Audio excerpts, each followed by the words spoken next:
You think you know what a crocodile is. You've seen them. On documentaries. At the water's edge.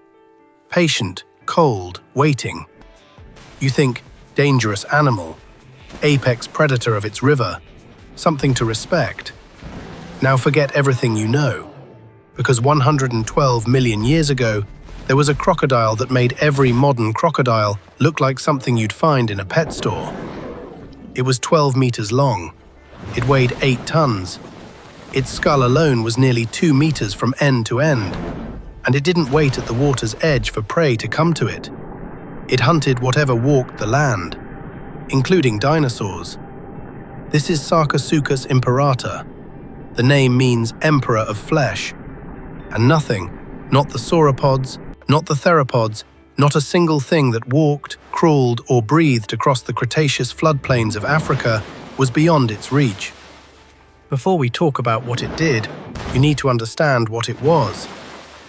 Sarcosuchus imperator lived approximately 112 million years ago in what is now the Sahara Desert. At the time, that region was not desert. It was a vast floodplain, dense jungle, enormous river systems, shallow inland seas packed with life. A world built specifically for giants. And Sarcosuchus was the largest thing in it. 12 meters. That is the length of a city bus. That is an animal so large that its footprints, when paleontologists first identified them in the Saharan rock, were mistaken for the tracks of a sauropod dinosaur. Not a crocodile, a dinosaur. The skull alone, 1.8 meters long. A full-grown adult human being could lie down inside the open jaw with room to spare on both ends.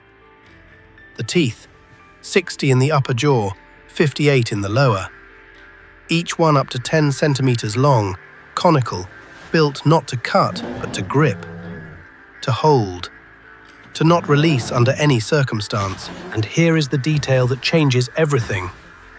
The bite force of a modern saltwater crocodile, the largest reptilian predator alive on Earth today, is approximately 1,700 kilograms per square inch. That number is formidable. It is the strongest bite of any living animal. It can crush bone. It ends arguments. Sarcosuchus had a bite force estimated at over 9,000 kilograms per square inch. That is not an upgrade. That is not the next step on a scale. That is a different category of force entirely. That is the difference between a door and a concrete wall. The difference between dangerous and impossible. To understand Sarcosuchus, you need to understand the world it ruled. 112 million years ago, the landmass that would become Africa sat closer to the equator. Warmer, wetter, almost unrecognizable. The region of modern Niger and Morocco was a vast river delta, the rivers running through it larger than anything that flows on Earth today. And those rivers were full of enormous fish, coelacanths the size of great white sharks, lungfish, freshwater predators that would terrify a modern diver. Full of other predatory reptiles, Caprasuchus, a crocodilian that ran on upright legs like a mammal, fast enough to chase prey across open ground. And on the banks, dinosaurs. Not the North American icons, not T-Rex, not Triceratops.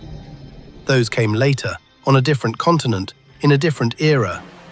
The dinosaurs of Cretaceous Africa were their own category of enormous.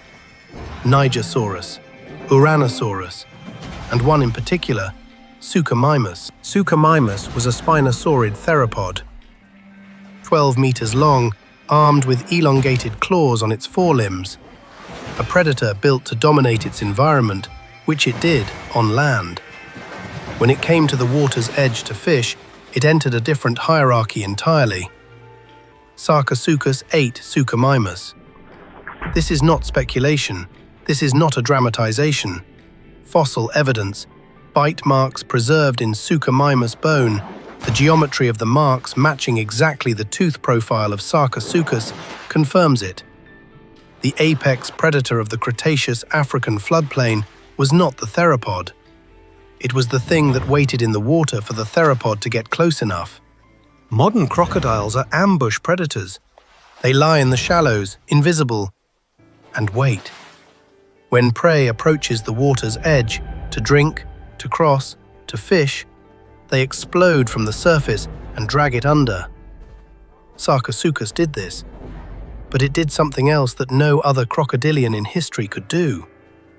At the very tip of its snout, at the end of that 1.8-meter skull, there is an extraordinary structure, a rounded, bulbous enlargement called the bulla. No other crocodilian possesses it. No modern species has anything equivalent.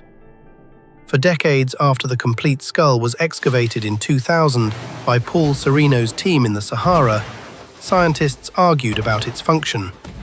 Sensory organ, display structure, acoustic amplifier.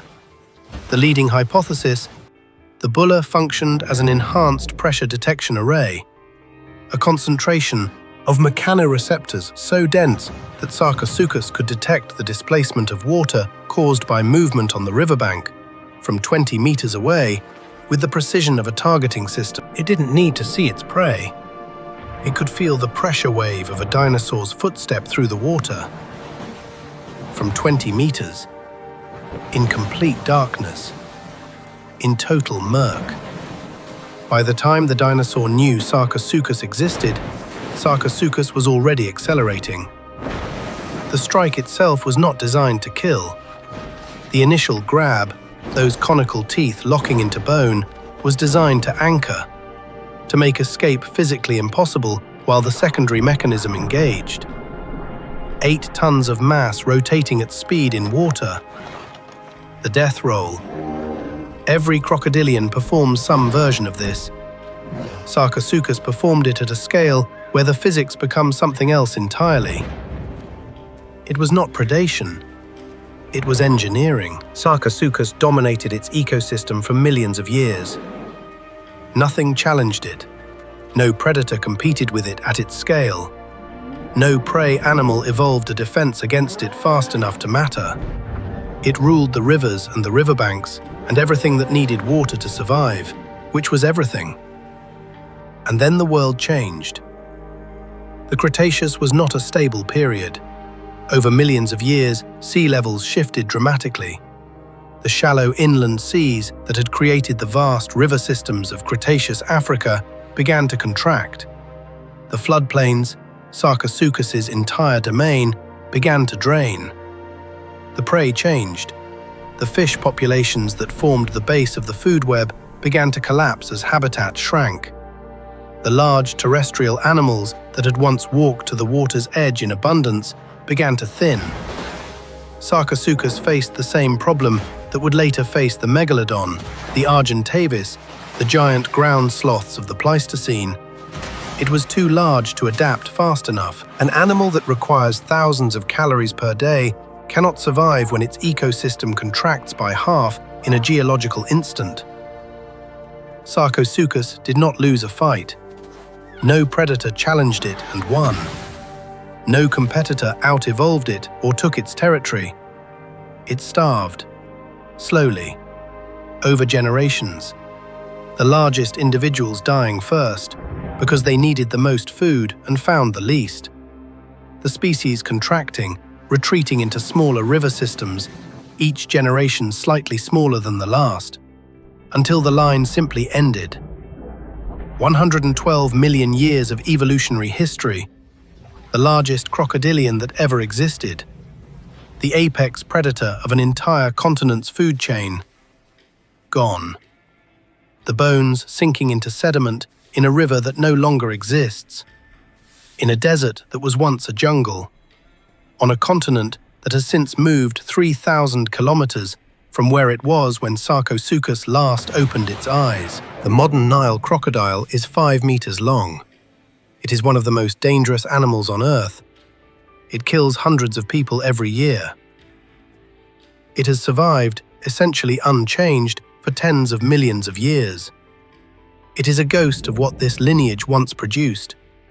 When you look at a modern crocodile, at that flat skull, those interlocking teeth, that patience at the water's edge that looks almost like intelligence, you are looking at the descendant of something that hunted 12-meter theropods using pressure sensors in its snout. Evolution did not improve on Sarcosuchus. It couldn't. Sarcosuchus was the absolute limit of what that body plan could achieve when the world provided the right conditions. The right temperature, the right prey density, the right river systems, the right geography. Those conditions are gone, but the lineage did not disappear. It contracted, diminished, reduced from ruler of continents to guardian of rivers. The crocodile waiting at the edge of the Nile today carries in its genes the faint echo of something that made an entire ecosystem reorganize itself around one rule: stay away from the water. That is not lesser creature. That is what survival actually looks like.